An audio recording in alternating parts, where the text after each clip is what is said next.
Welcome to Ultra Uncovered. I'm Corinne Chalvoy, joined by Russell Ditsworth as always, and special guests today, repeat guest, Graham Chalvoy in the house. But we have two extra special guests who are joining us today, Castle Rock residents, members of Castle Rock Run Club. We've got Jess Burke, who is a absolute crusher.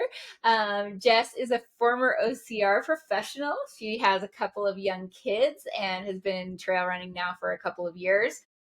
She always pushes the pace on every single one of our runs, along with the other guest here, Justin Henry, who is has also been a member of Castle Rock Run Club basically since the beginning, both of you guys. Justin is a 2:29 marathoner. He left the Boulder Track Club to come run trails with all of us down here in Castle Rock. Now, he dabbles in the road still some. But yeah, these are two of our great running buddies that join us on many runs. And we all decided to participate in a very exciting experiment in the last few weeks called the Great Bicarb Experiment that we're going to dive into today. And the point of this is to just give the perspective of 5 different people, 2 women, 3 men, varying weights, varying ages, and our experience trying bicarb, which is all the rage right now. So thanks so much for joining us, Jess and Justin. Happy to Real be quick, here. the only caveat that I'll make before Russell gets started is from an age perspective, we're actually all, I think, pretty close. So Oh yeah, that's true. early 40s. Yeah. So that's the only thing, not to correct you, but to just make sure everybody knows. Okay, you're not invited back to the podcast I ever. knew that was going to happen. No, we are all in our early 40s. Yeah. We're all masters runners, and we're all getting ready for a race in the desert coming up. So I want to hear, just before I dive into some bicarbs, a background of bicarb, I want to hear just real quickly from Jess and Justin, how is training for Black Canyon going so far? So first, tell us what race you're running, and then tell us just a couple hits on how training is going so far. So Jess, how are you doing? Okay, so first I'm going to be doing the 50K, which I'm so excited, first of all, that it dropped to 50K because I don't think I ever would have tried again. I went a couple years ago to do the 60K, didn't make it. So I'm glad to be going back to do a better 50K. So training right now is actually going much better than expected. I have 2 young kids. Sickness, I mean, it's cold and flu season, so you never know what you're going to get each week. But really, I've been able to get through the training. I mean, now we only have 2 more weeks, so I feel like I actually hope that I get sick now and not right at Black Canyon. So kind of trying to get my kids exposed to whatever's out there right now, so then I can roll into it healthy. So yeah, doing things are great. And Justin? I'm doing the 100K for the first time, going down to the desert. I'm a little worried with heat. I haven't performed very well in heat. Hopefully it won't go crazy on me. But training's been going great. I've had a significant jump up in mileage since this summer, and it's been feeling good, feeling strong. So I'm excited for it. Yeah, it's been tough to get the heat training piece in Colorado. We've had an Arctic storm here recently where we've had some single digit and below freezing temperatures. This weekend, Justin and Jess and I did a run where we were all fully covered completely. I only made it 10 miles, but you guys did a full long run in that. So I give you toughness kudos for that for sure. And, we'll see what we can do in the desert. But yeah, 65, 70 degrees might feel really, really warm for us. Corinne and Graham, how are you guys getting ready to handle heat for the upcoming Black Canyon? And then I promise I will dive into bicarb. So I am running the 50K this year because I just go back and forth every year between the 100K and the 60 or 50K, now 50K. So I'm doing the 50K. I've been joining Graham on a number of sauna sessions. I haven't done as many as you, but I think I've done a fair amount. So I feel, I mean, the 50K is a little different. You don't necessarily have to spend hours and hours in the heat of the day if it's hot. I'm feeling pretty excited for it. It's going to be fast. I don't know. I mean, hopefully Jess and I can run quite a bit together. Yeah. because I feel like the 50K is turning into the CCC of UTMB weekend, where it's like all of a sudden there's a stacked field in the 50K as well. So it'll be really fun. I love the first 50K of that course, and training has gone pretty well. I just didn't feel like coming back from Javelina, I was quite ready to do another super long race. So yeah, I'm excited to do the 50K, and will likely be field commentating the 100K. So that'll be super fun. And before you go, Graham, I was just going to give background to our listeners that Jess has done how many 50Ks, Jess, at this point? Well, I finished one and I attempted two. So Okay. Okay, so you're building up to distance. You've done a number of like trail marathons. You were second at the Blue Sky Marathon recently, and super fast time. So, but you're coming from kind of a shorter trail yeah. distance background, just exploring that 50K distance. And Justin, you have completed 200 milers, Yep, I've done both Leadville. two out of the three Leadvilles, and then I've done a couple 50Ks. We did, was it Gorge? Okay, Gorge. And then I did a Moab 50 mile, I think it was. But just been running tons of marathons before that. Yeah. So you've kind of got that, that you've done longer than this 100K, but not this course. Yeah, got it. Cool. Graham, how's your training going? And then we got to ask Russ how his training's going. True. So my training's been good. A little less mileage in this block than maybe some of the other 100Ks that I train for, just in terms of total miles. If it's just with the weather and everything else, a little harder to get kind of my average weekly miles, even though my long runs have all been good, with the exception of last Saturday where I didn't do one. I did treadmill and other stuff instead, because I'm not as much of a hardcore beast as Jess and Russell and Justin. So, but I think overall, it's feeling good. I built more speed into this block, and I've been doing some goofy stuff like agility ladder 4 days a week to try to get ready for running on trails since we've had so much snow. I've been pretty consistent with 3 days a week in the sauna and a couple uphill treadmills a week.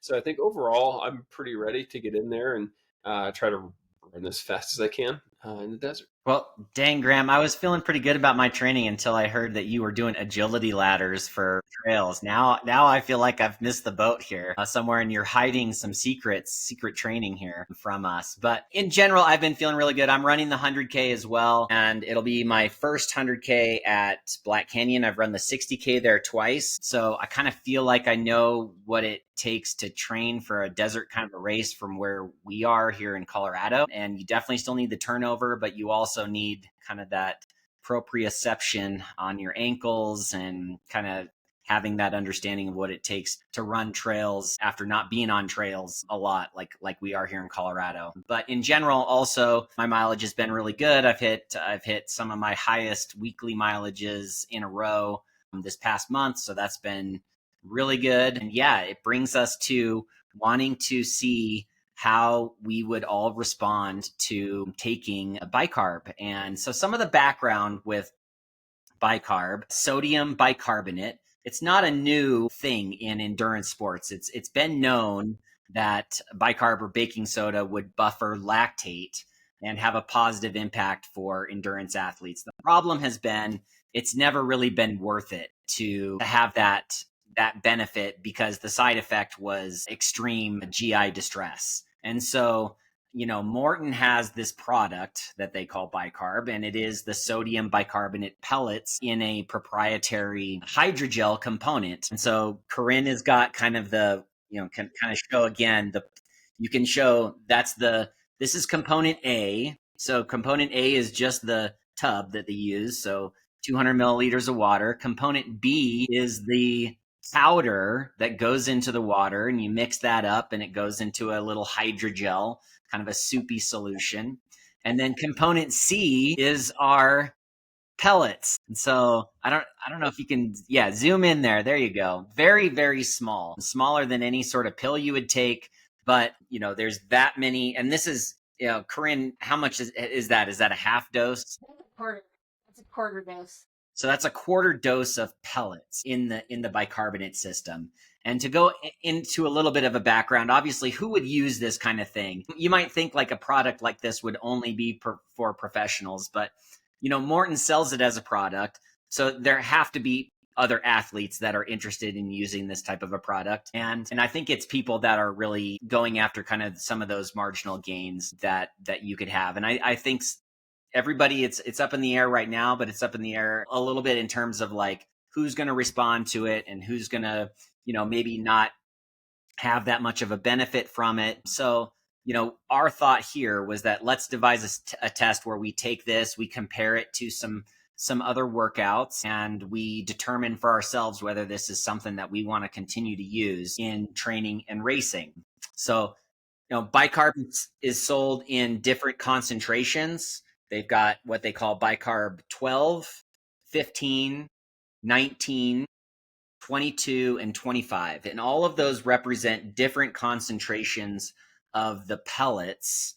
And I don't know I think the pellets themselves are just different concentrations. And they are recommended to be taken based on your weight and your experience using the product. And so Morton has kind of a proprietary way to determine how much to take of this bicarb, but there have been, people who have kind of experimented with some of this as well. And I think David Roach is one of the people who's kind of famous for being very open about how he has taken bicarb and under what conditions he has taken. And I do think that it's important because it informed how I wanted to devise kind of this experiment. So he's pretty vocal about using bicarb twice a week. And I believe that he does cut down his dose versus what Morton would suggest, down to about a half a dose.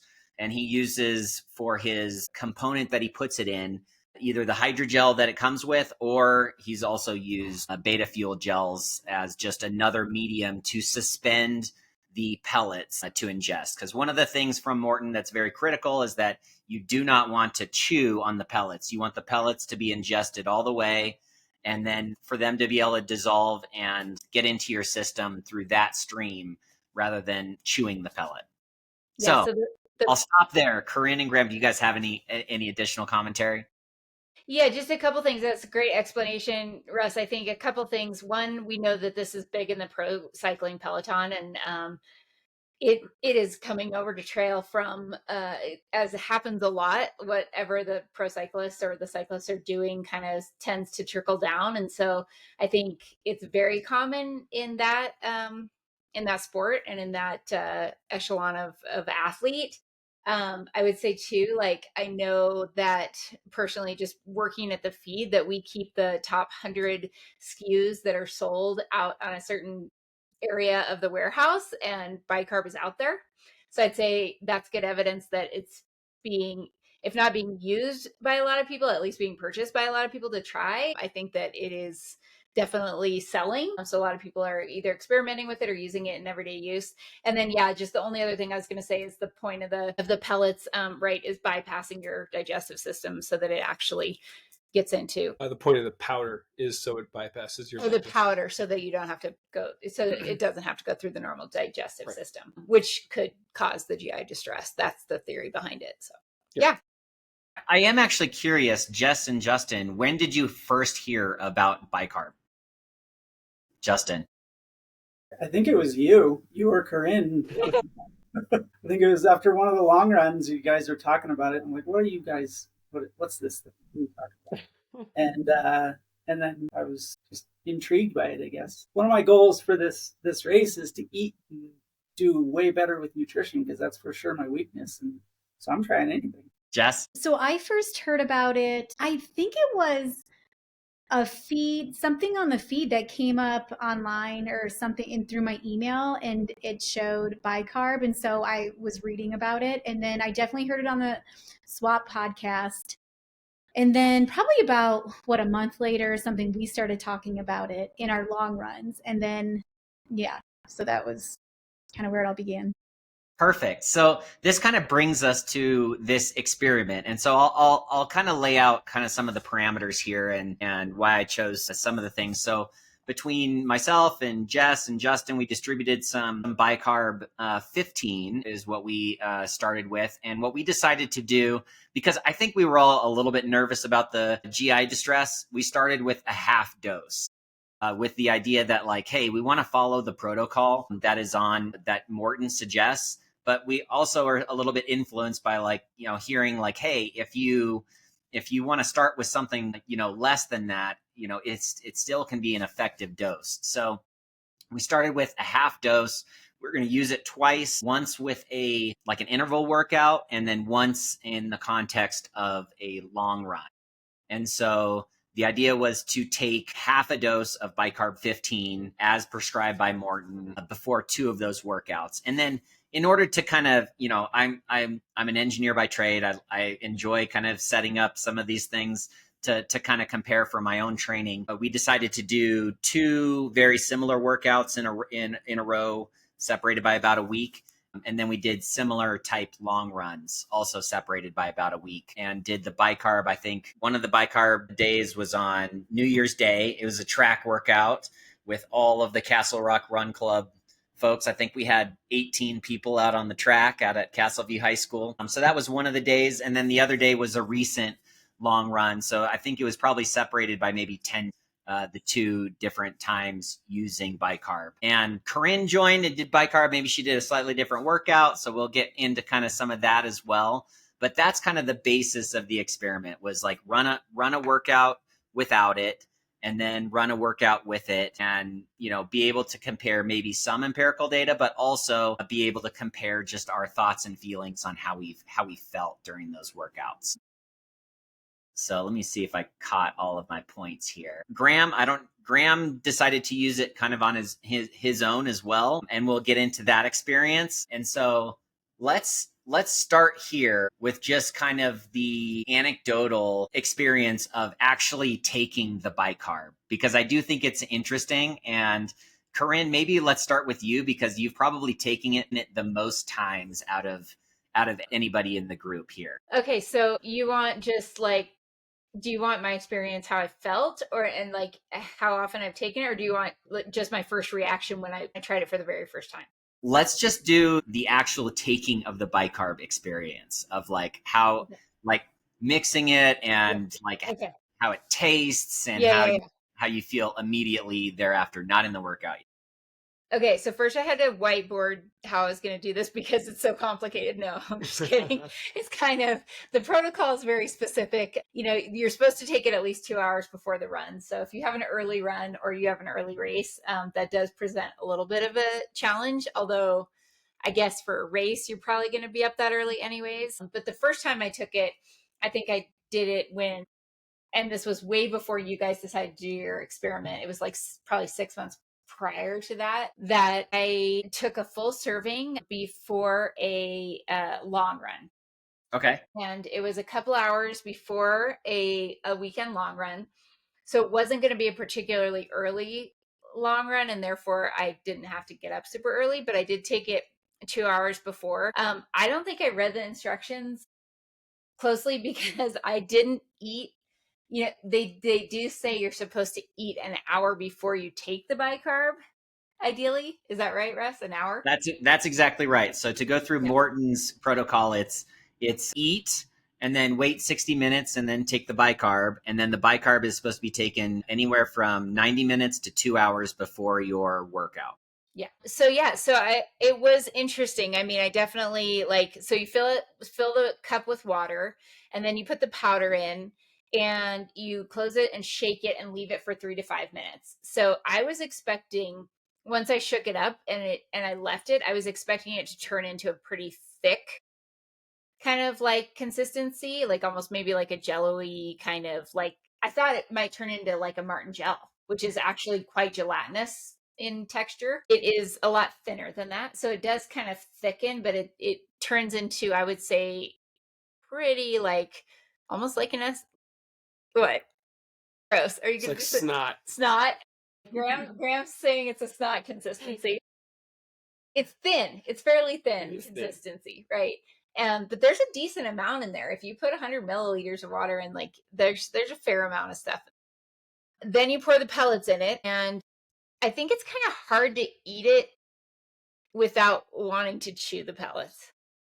Like it takes a couple, I don't know what your guys' experience was, but like just putting it in my mouth, like you automatically want to kind of bite down. And so I was just like trying to picture Killian at UTMB and just go like that and slurp it as quickly as possible and just swallow it. Was he even using like a spoon? Do we know what he was using? Or He was was using like his hand? No, he was using a spoon. Oh, Everyone thought he was eating soup or something. But yeah, so I would say like it is sweet. It tastes like just like a sweetened, it almost doesn't taste like a gel to me.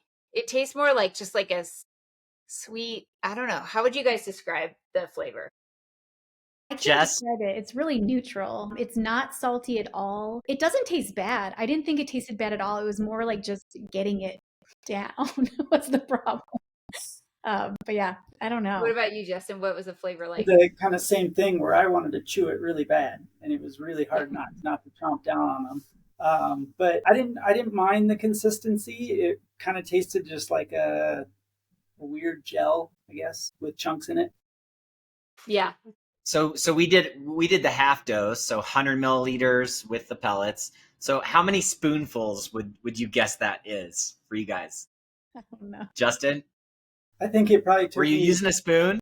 Yeah, I used a spoon, and it probably took me probably 15 spoonfuls of doing it. Because I think that's about how many it took me too. I was trying to, like, I don't know, it's weird.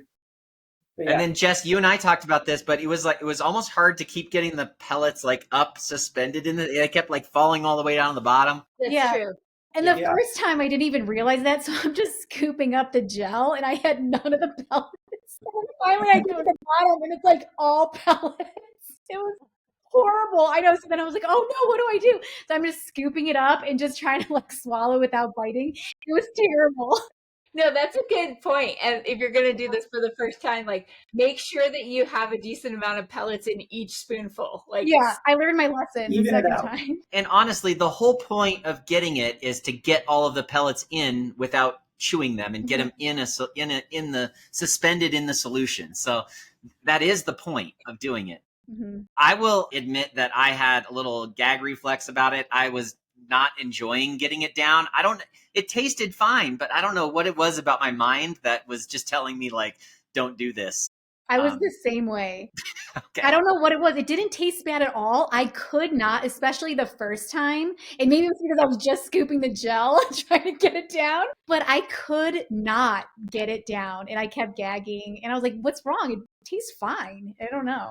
Yeah, I think I would recommend trying to deploy the bypass the palate method of where you don't get it, like, don't like put it on your tongue, like just like put it as far back in your throat unless you have bag reflex. Well, I think I was trying to do that. I think that was the problem. I was like, bypass my tongue. Too far back. Oh no. Okay. All right. Never mind.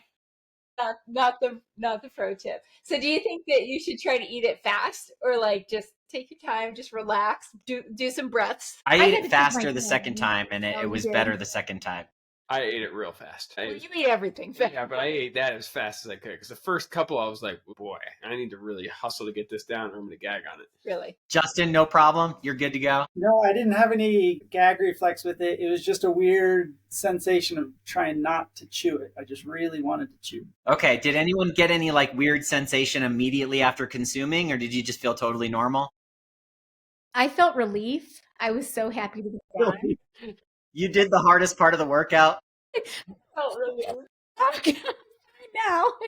Oh my god! I didn't feel anything right after. No, I didn't either. Okay, well let's move on to. Okay, so I'm assuming I know Jess and Justin both kind of followed the eating protocol. Graham, did you do anything different because you've done it the one time, correct? Okay, so did you eat at the same time as you took the bicarb, or you eat before? So I would have eaten breakfast probably like at 6:30, and then I had a snack, and then did the bicarb about 10 a.m. for my 12 p.m. run. So even though I didn't know about the eating timeline, I didn't know about the eating piece, but it worked out fine. Okay, yeah, sounds good. And I did not eat before I took it the first time. And the first time I took it, I took a full serving. Okay. And since then, Corinne, you've cut your dosages down a little bit, right? So do you want to walk? So you said you've taken it maybe 4 or 5 times? Yeah, maybe 5 or 6 at this point in time. Yeah, I was looking back in my log to try to find all of the times I've taken it, and I think there's 1 or 2 missing that I didn't know specifically that I'd taken it. But it's super interesting because the very first time I brought it up was actually like prior to Run Rabbit Run, so September 2023, or August 2023, and I brought it up to Megan, and at that time she was like, I don't think it's worth the GI distress, which is super interesting because then fast forward like 9 or 12 months later, July of 24 was kind of when I started using it or thinking about using it again. And by that time I think we'd had some experimentation and just like a little bit more maybe research within trail running. I mean, yeah, I was like given the okay to just try it and see what I thought about it. And I definitely had to cut down multiple times to get to a dosage that didn't cause me to have GI issues. They weren't horrible, but the first time I took it, I definitely had to use the restroom like a few miles into the run, and it was, yeah, TMI, but not your normal situation of just having to go to the bathroom. And then the next time I tried it, I went in a half dose, and I actually used it before a race, TK race. And then about 4 miles into that run, I had to stop and use the porta potty. After that, I was good, but I did have like, and I don't know if this is directly related to the sodium. But I did have like some tingling in my hands after that race. Now I've gotten that in races before, but not in short distance like 50Ks. So I don't know if maybe it was still just that I had a lot of it in my system and it was resulting in tingly extremities. I don't know for sure, but that was something that happened to me after taking it that time. And then I went down to a quarter dose. I actually think I may have done a half dose before the Rampart Range Road FKT as well. And this is a quarter dose based on your weight, a quarter dose of a certain type of bicarb, or is it the calculation? It was a quarter dose of 15, which is based on my weight. Okay. So the 15 quarter is dose of what was recommended for my weight. Perfect. Yeah. Yeah. And so then I used it before the FKT, and I mean, that FKT went really well. I felt really good during it, but I did also have to use the bathroom during that run. Quarter dose before Javelina, and I did not have to go to the bathroom during Javelina number dose. Thanks for the clarification. Well, I had to pee, but only a couple times, which was another problem. But anyway, yeah. So I don't know. So quarter dose seems to be kind of, I guess, what results in me not having to use the bathroom during the run. Okay. And so Jess and Justin and I each did a half dose. So Jess, how did you feel on that track workout that we did on New Year's Day? Because that would have been the first time we took it. Walk me through, like, okay, you took the bicarb, you kind of feel okay, you're relieved that you got that part of it done 90 minutes before our workout was going to start. We get to the track. I think we did like kind of like a 10 a.m. track day that day. How did you feel in the workout, and did you kind of feel any difference based on taking the bicarb? Yeah, so I was really worried because I always have GI issues. So I was convinced this was going to be just like a horrific showing at the track. And I was actually really thrilled we were at the track because there was a porta potty so close. I'm like, okay, this is great. But when I got there, we did the warm up, and I felt amazing on the warm up. I don't know if it was just because it was later running or we were with all of our friends, but I felt great. And I usually feel terrible when we're running on that part of Plum Creek. So that was maybe a good sign.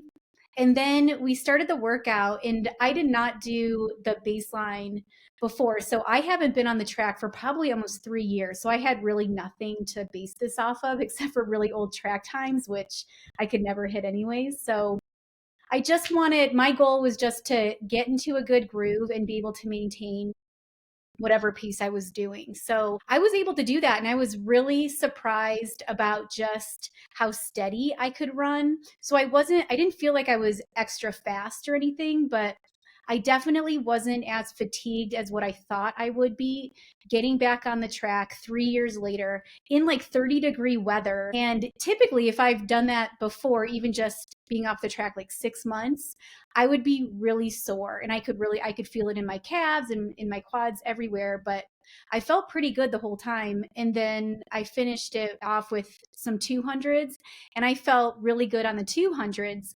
Like I said, my pace, it wasn't, I don't know, faster or whatever, but I did feel a lot less fatigued by the end.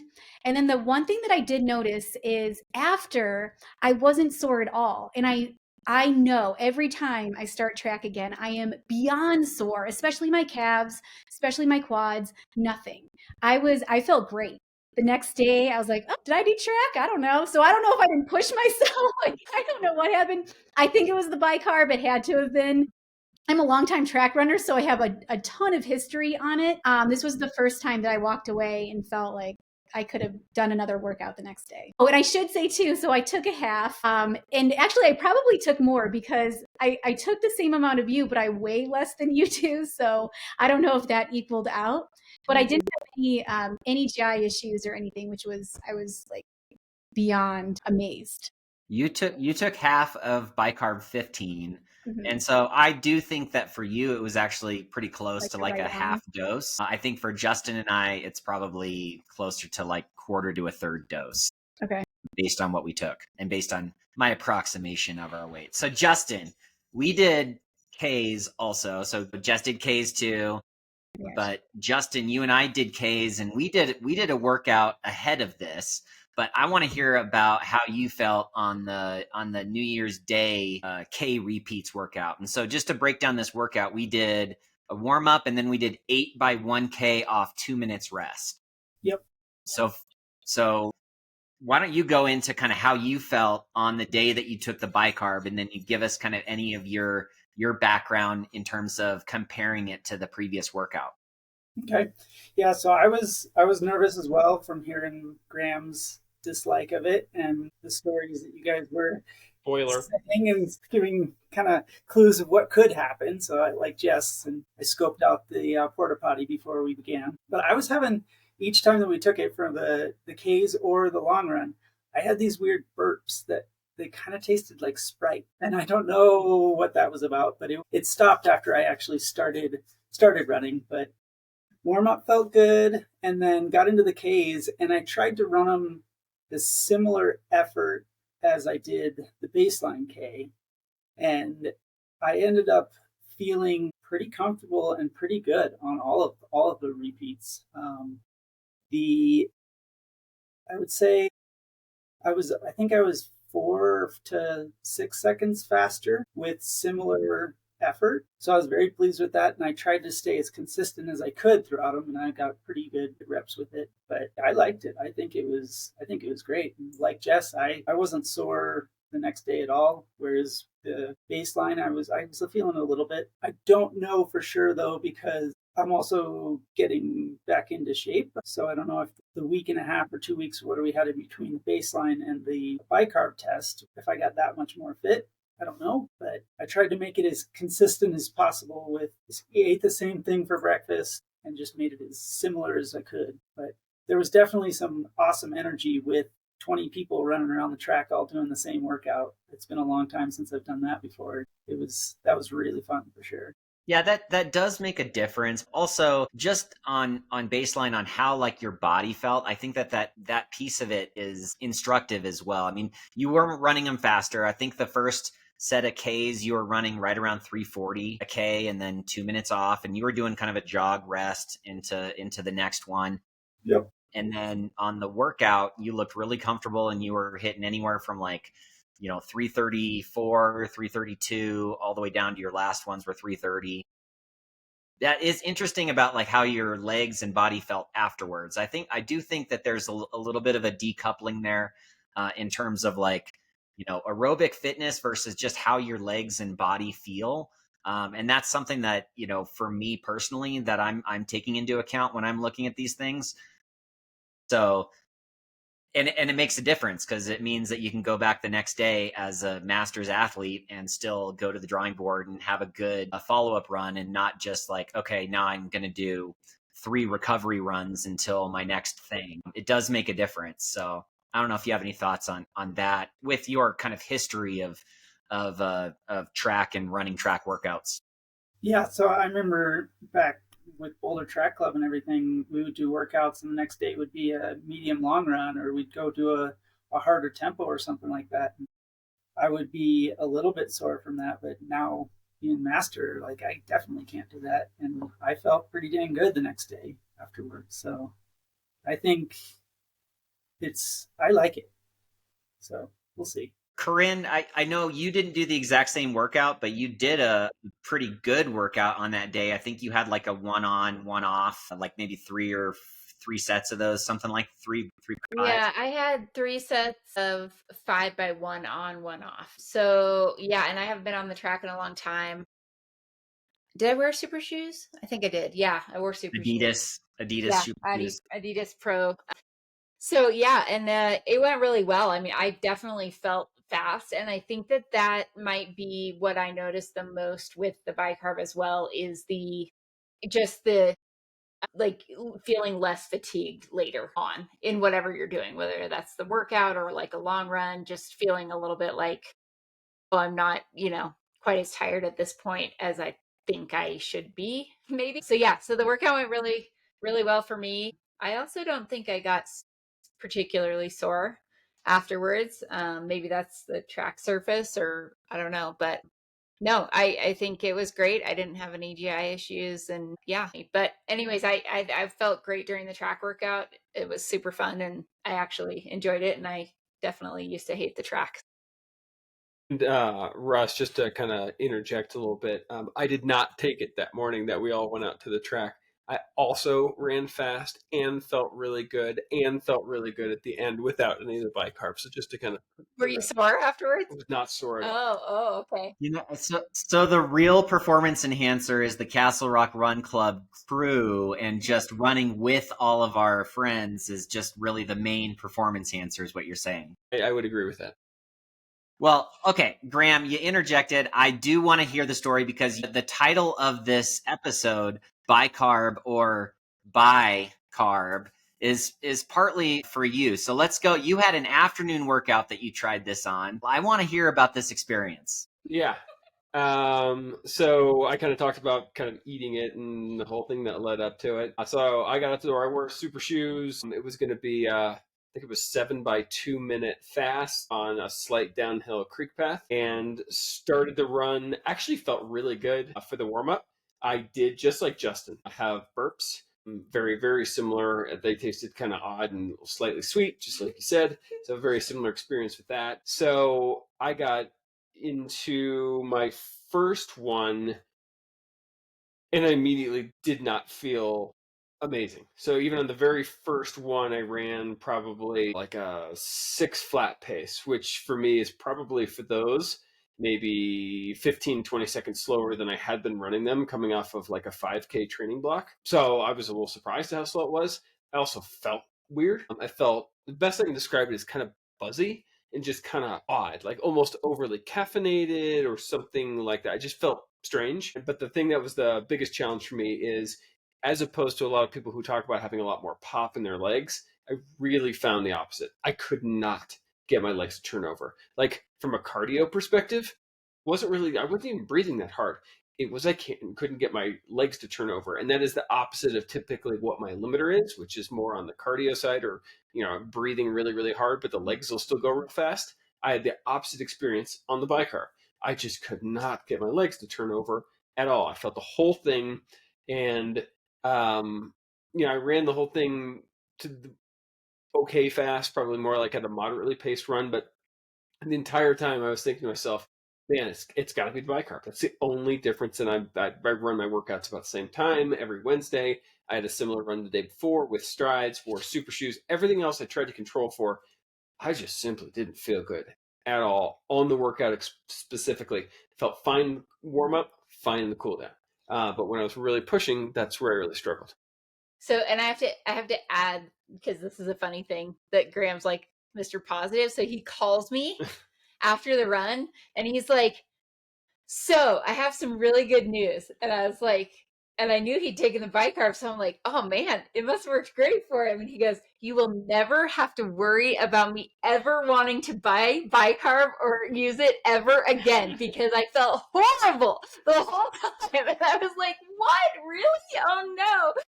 I was like, dang, I was really surprised that you had had that experience. And you're like, I just felt off and I just felt super like weird and buzzy and no pop and flat. And I didn't run very fast and I do not like it. And I think when Graham kind of makes his mind up about something, he makes his mind up about it. He's like, nope, never again, done. And I mean, the thing is, I mean, I try all kinds of stuff. I like ketones for after workouts because I think it aids my recovery. I like super shoes, greens from time to time. I do a lot of stuff that I feel like is kind of like the newer age ultra running stuff, 90 carbs on my long runs and in races. So I really do embrace kind of a lot of the new science. I mean, as bad as I felt, I can't ever see myself doing it again. And you took a half dose. I took a half dose. And to confirm, it was like you said, like a buzzy feeling, not like a sick feeling, like you were going to throw up or like No. GI. No GI, more just like a any kind. yeah. Okay. And my theory here is that I think that, and I mean, this is totally just a theory, but I think that things hit Graham's system really quickly. I think it's part of why, I don't know, we're trying to figure out the whole hydration and what's going on in super long races as well. That I think that things just hit you like quicker than maybe they do other people. And so my theory is that you took this and it just like flooded your system. Yeah. And just gave you all of these sensations. So I don't know I don't know, but that's my thought on it. And sounds like that's how you felt. For sure. So I think I titled it, I will never be taking No, you titled it Bicarb, BYE. BYE carb. And like you can keep these devil pellets and yeah, and demon spit. So no strong opinions over here about it whatsoever. You know, it's good to have differing opinions across the board here. Everybody's experience is valid, Graham, even yours. Thank you for that, I think. You know, I am in yours. You didn't give your experience during like the track workout. Okay, so for me, Graham mentioned the thing about being like kind of like cardio limited versus maybe like leg power and leg limited.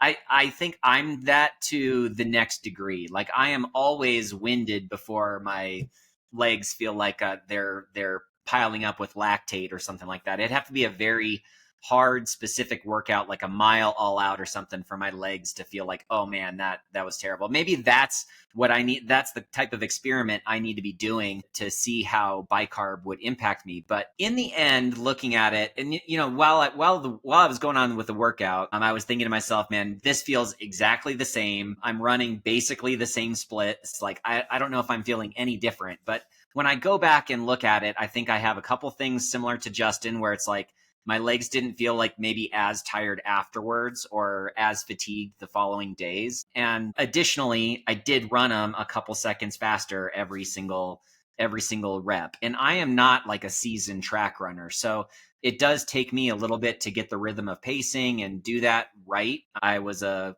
college and high school soccer player. I did not run track and field, even though I'm a big fan of the sport now and kind of wish I would have done cross country or track in high school now, but I don't have that history. So I don't know that I have the practice to do the kind of the pacing, perfectly every time. I definitely start out the first rep of every track workout I ever do way faster than the pace that I should be running all the time. But on that workout by itself, again, I didn't feel a major difference. The major difference that I felt was, the recovery in my legs the following days. I was able to continue to run steady the next day rather than easy and recovery 2 days in a row, something like that. So that was, to me, the biggest.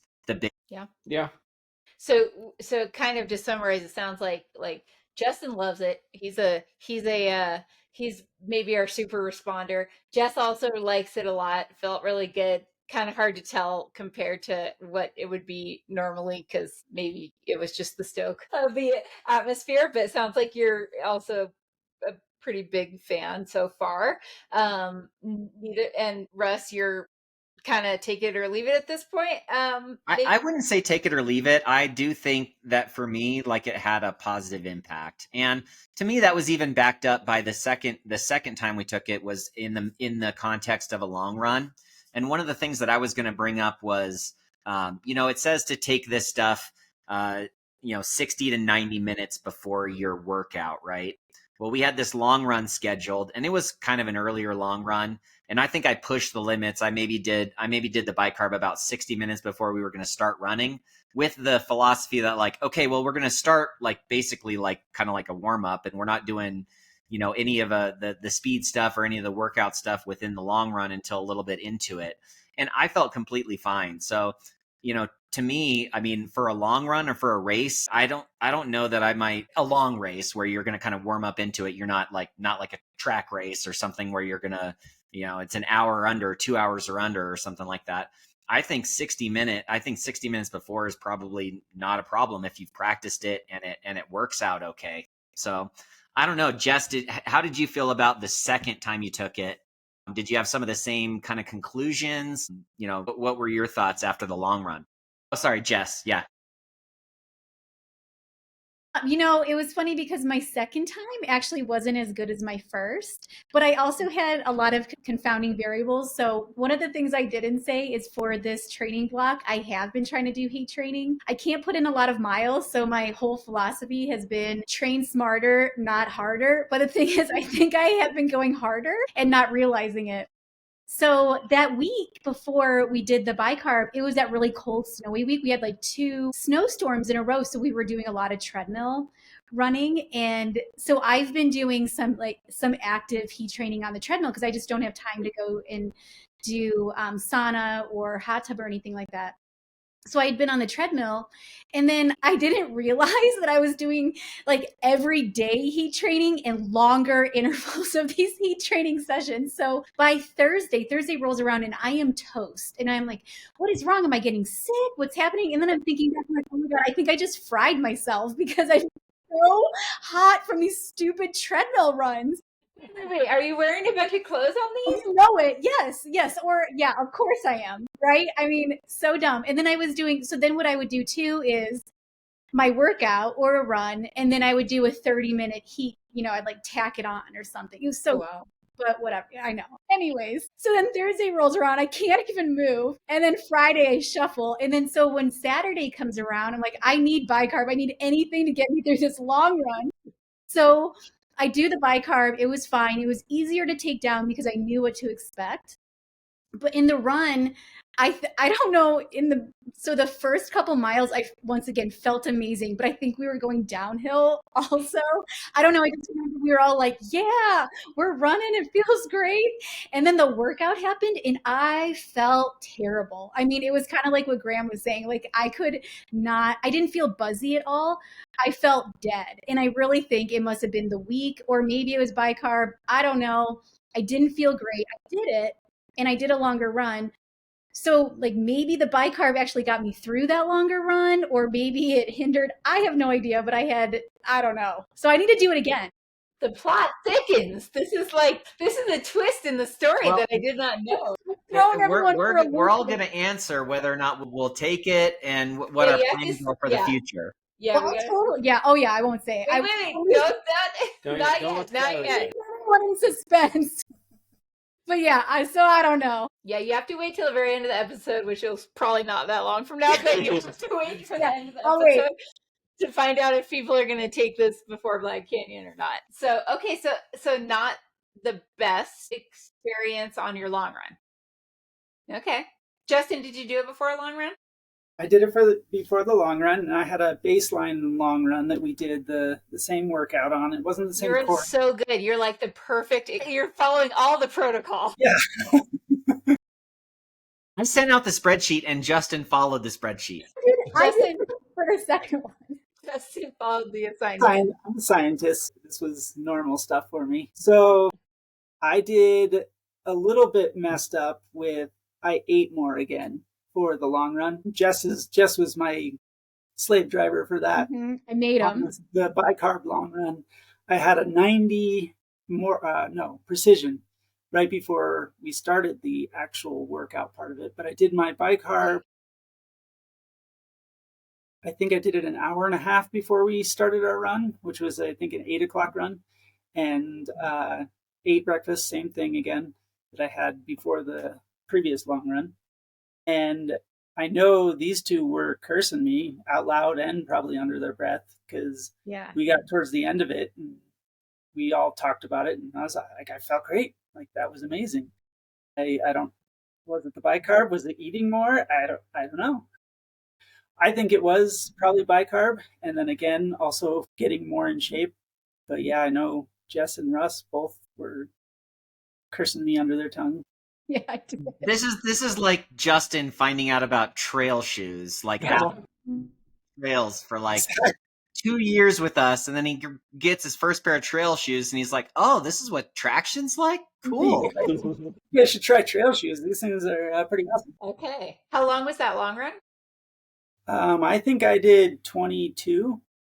Okay. But our workout was 1 minute on, 4 minutes off by 10. In the middle after like 50 minutes. So Yeah, 50 minutes of steady into the long run, and then 1 minute on, 4 minute float or 4 minute off, and then repeat times 10.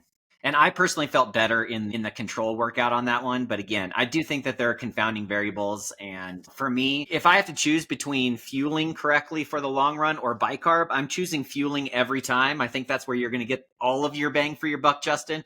So yes, I'm always going to encourage you to be eating in the long run. It's not an either or scenario. So it's a new thing I'm trying. He's replacing 6 grilled cheese at Twin Lakes with some Precision 90. Like, oh wow, this 90-gram gel, this was amazing. I was like, yes, that's how carbs work. That's what I used to eat for the entire 20 plus miles, and now I'm doing 3 times that much. I've been feeling pretty good. That's awesome. It's a little scary for your competitors. That's what it is. Awesome. Well, what I'm interested in also is like, does anyone have any thoughts of like questions that they still have about bicarb or about the way we did our experiment that might lead you to decide whether or not you're going to use it in the future? So just like questions about it. Corinne, you kind of brought up a couple things, and Graham seems to be pretty set. Maybe it's just like a cooling off period. Is bicarb just in the penalty box, or have they been permanently expelled? I've banned them to hell. Okay, Graham's made up. What about you, Corinne? Any questions? Well, I think my question is how much of this is placebo? That's my question, because I don't know, and I don't know that I don't know. I wouldn't call myself somebody that necessarily is like really, really susceptible to placebo effect, but I also, the more I learn about like the sport in particular, like the more I feel like sometimes what's going on in your mind, even if you're not really aware of it, affects your racing and your training and things like that. So my question is just how much of it is placebo versus actually the physiology. And I think for me personally, I probably do need to do more of a controlled study on, comparing my own times and kind of efforts and stuff like that to really make a decision on it.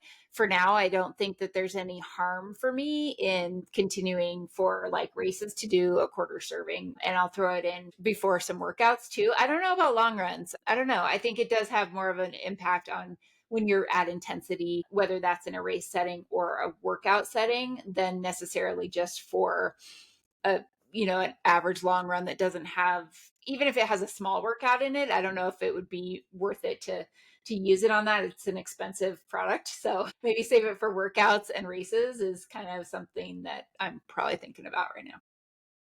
Justin? I'd like to really try it with hard tempo.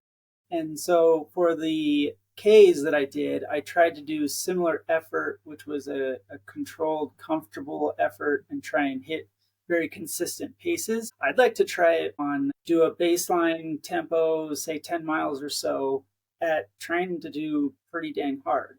And then try and do a week later the same tempo on the same course and whatnot, but try and go hard as well. Like not try and run the same time, but run as fast as I can each time and see what the difference in times would be.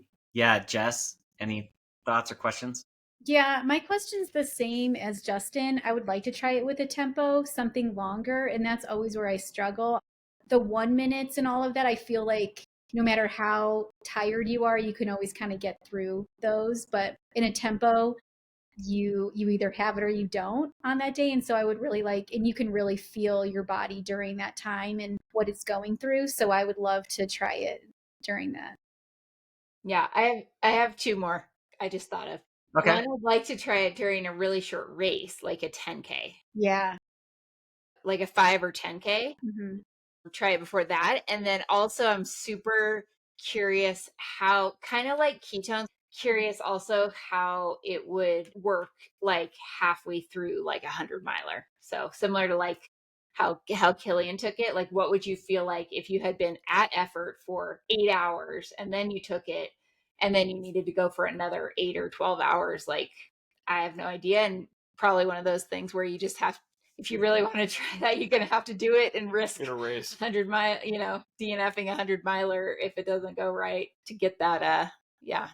That's a high risk scenario. You don't get to do those very often. So, me personally, I don't know that I'm testing it out there, but I think my main question is around just like the efficacy of the partial doses. Because right now, I don't think there's a lot of like science around like understanding, whether a quarter dose or a half dose or a full dose is really doing what it's supposed to be doing. If you listen to Morton, they would say take a full dose. Like we categorize this based on your weight and tell you like what range you should be in, and you should take a full dose.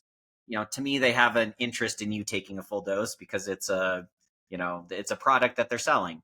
But if you listen to David Roach, he says he cuts it no problem and seems to have no issue with that. But I think more research will come out, and more people will be open about how they're taking it and how they feel on it, and little things like this. And everybody's an N of one. Everybody is a function of how you feel on it. So to me, I'm interested in that in others. And if I don't have GI distress, I think I might just try to increase my dose and see if it changes the perception of how it impacts my workouts and my recovery.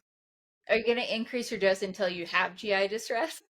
I mean, that would be a one way to stop. Yeah, it would be actually not a bad way to do it. You find your limit. It's pretty low risk in workouts, so maybe, yeah. Yeah. Well, you were going to say something. We're talking about cutting it. All of a sudden, it starts sounding like drugs. Like he cut it down. Cut it and mix it with some ketones. David tried snorting it, didn't work. Well, so on Morton's website, it asks you to put in your weight, and then it will like point you to which product to purchase. Every single product is $70. So it's 4 servings of the bicarb, and it's $70, whether it's 12, 15, 18, or 19, 22, or 25. And his hack is to say that you're like 385 pounds, and so then you order the bicarb 25, and then you take the concentration down, just do the calculation, and can probably get multiple full doses based on your weight by ordering it that way. So, well, and the interesting thing, I mean, obviously, it seems as though Martin is the only company offering. If you think about it, you can go buy a box of sodium bicarbonate at the grocery store, as in baking soda, for $2. So the profit margin on these little pellets is massive. Now, I'm sure that the vehicle that you take it with, the bicarb mix that you kind of mix with water, I'm sure that's a little more expensive too. But I have a feeling the profit margin right now on bicarb by Morton is insane. And I would guess you'll see a competitor come out with something similar that gets cheaper. I bet Martin will come down in price overall, because right now I think it's very, very expensive for probably what you get. Yeah, Martin has some specific patents on it. So they will be interesting to see if it's copied. I mean, I don't know, but they definitely have it patented. Maybe the way that it is put into the little pellets or in dense. Sure. And interestingly, our friend Dave Lung, who's a surgical assistant, he has a theory that you could make the surface area larger on them. So like make these pellets actually larger to benefit like it dissolving even more slowly. Maybe that lowers the GI risk even more, and maybe for something like an ultra versus a 2-minute long race where this is proven to be the most effective. I mean, if you're going to expand the surface area, you could use it in powdered form and mix it with that same stuff. I mean, that decreases the surface area. He's saying have giant bigger pellets. pellets. Like, so instead of this bag of like 100 pellets, you have like 20 pellets. Yeah, but then it takes longer to dissolve within your stomach, and then maybe it dissolves the transport system first, leave the pellet in your tummy, and all of a sudden. Yeah, I don't know. I mean, I'm sure. Yeah, it's an interesting theory. Those pellets, they're just super dense, because like I was kind of messing with them and dropping them on the counter and stuff. They seem like they're super dense, so I wonder if it takes them a long time to dissolve. So it takes, there's a ton of tiny little pellets, but it gives a slow introduction into your system. Yeah. And that could very well be, because if they say a gel takes about 20 minutes to hit your system, and they recommend this 2 hours ahead of time, that's a long time to, discrepancy in terms of a gel versus trying to say that these to take 2 hours to digest. Yeah. So are they saying by 2 hours before that's when it's going to hit your system, is 2 hours later? I don't know. Questions for Martin. Anyone out there listening from Martin, let us know. I mean, that's what I was thinking too, is that for longer distance, wouldn't we want to take it like sooner, before, not 2 hours before, or, kind of like what you were saying, Russ, about taking it that hour before, half hour before, because I want it to kick in way at the end. I'm tired, halfway into my race. That's what I care about it. I don't care about the beginning. So. Yeah. The only thing that could happen is, as everybody knows, as you run, your stomach jostles a bunch and you don't digest things quite as well. So if you took it and it didn't digest as well because you were running, could you then have GI distress because of that? I have no idea. It's just something. I think also taking it like mid-race or something like that, you're putting so much sodium into your system, so then it's gonna alter the amount of sodium you need during the race. And so do you completely not take any, or do you just back off? And then how do the sodium levels at that point in time affect your ability to David stated at Javelina he didn't take a sports drink in the morning, but jumped right on the 1,000 milligram train of precision in his bottles instantly. Correct. Yeah. That's a good point, because Morton doesn't provide that kind of guidance. What they say is they think of it in the context of a workout or a single session. They're not thinking of it in the context of ultra running like we might be. That you should really just not have any additional sodium or salt or sports drink the rest of that day. Like, just skip it the rest of that day and then treat the next day normally is their recommendation. Okay, that's interesting. But I mean, I do think just an overarching recommendation that I would give if somebody was going to try this and think about using it for racing is just be trying how it works with you multiple times and follow that protocol for a race. I mean, to me, I would definitely do nothing new on race day as it relates to bicarb, and I would make sure that for me personally, that I would be using it in the same fashion multiple times to just have a good confidence of how you're going to react to it. Agreed. Yeah. Okay. So anybody else have any other thoughts, comments? How much do you think, are you guys like susceptible to placebo? Do you think that any of this is placebo, or do you think that, like, I don't know, I'm particularly interested in Justin. Even if it was placebo, I mean, believe it works and you see success with it, that's all. I mean, that's all I need. Justin's gonna say he's not very affected by placebos. Justin? Oh, really? Okay. I feel a lot of running and everything is mental, and if you can let yourself be accepting of that, it's gonna work. So I don't know. Jess, what about you? Yeah, I don't know. I don't know if I'm susceptible, but I do think it is so mental. And if you feel confident going in, and if you feel like you have an edge, then it could give you the confidence that you need. I know, even just thinking back to really great races, it was always because mentally I stayed strong and I had some kind of confidence going in. So yeah, who knows? Yeah, I'm all about placebo. Like, if it makes you feel like you're gonna do great, you're gonna do great. So lean into that. I'm all about that. I don't care whether it actually works or it's placebo. If it is consistent, then I'm gonna trust in it. It is just really hard to get your mind around all the sodium you're taking and the people that are doing it multiple times a week and you're taking more sodium during your runs. I mean, that is just a lot of sodium. And that was the one thing too I didn't mention is my hands did feel a lot more swollen, probably until the next day. So I don't know. And so it's just something that I think about too in the longer races if I'm going to take it. And then, for Black Canyon, it's going to be warm. So we're going to be taking probably a lot more sodium with our hydration and nutrition. And then, yeah, what does that mean? Electrolytes? Electrolytes. Yeah. Yeah. Yeah. Just for like a baseline, like the different levels of bicarb are measured. They're still measured in milligrams, but it's thousands. So they're really measured in grams. It's like bicarb 12 to 25 is anywhere from 3,300 to 6,800 milligrams, or 3.3 to 6.8 grams of sodium. And so it's, it is a significant amount. Yeah, and they say that like if you're working hard and stuff, you're gonna that's okay. But are there long-term effects? Like, are there any long-term effects of like the people that are taking this 2, 3, 4 times a week over a course of a couple of years, of how that affects their overall like health and arteries and everything else? I don't know.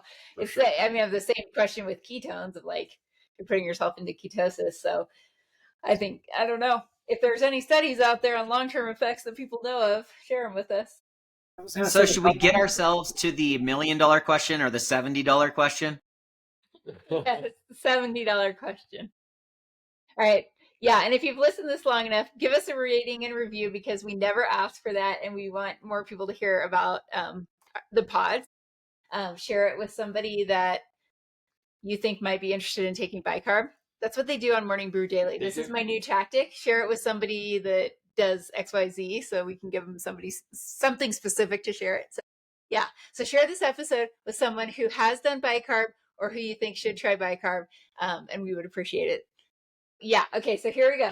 So we're all running Black Canyon. So we're going to guess for each other. All right. Jess, do you think Russ is going to take bicarb before Black Canyon? Yep. Sure do. Russ, are you going to take it? Yeah. Yes. Placebo. Okay, that was an easy one to start. Okay. Graham, do you think Justin's going to take it? Yes. Yep, Justin, you taking it? I would. Yep. What dosage are you taking? I'll probably just do the same to not change anything. Yeah. Good call. Corinne, do you think Jess is going to take it? Ooh. Like, I have that hard one. Oh, man. Yeah, I think you are. Oh yeah. I will Yeah. definitely. All about, yes, of course. Me off with the long run. You're like, I didn't feel that good during the long run. I know, but I'm going to risk it. Why not? Risk it for the biscuit. Okay. Who's guessing for me? Russ, do you think I'm going to take it? Oh, you're muted or something. Did we lose him? Say something else. I'm going to take it, Corinne. What, Justin? I think you are going to take it. Me too. Yeah, I'll probably take a quarter dose. So we're all taking it. I'm not. Nobody takes That's spit. Not taking anything. That's a perfect way to end it. Totally. All right, so let us know if you're bicarb or bicarb.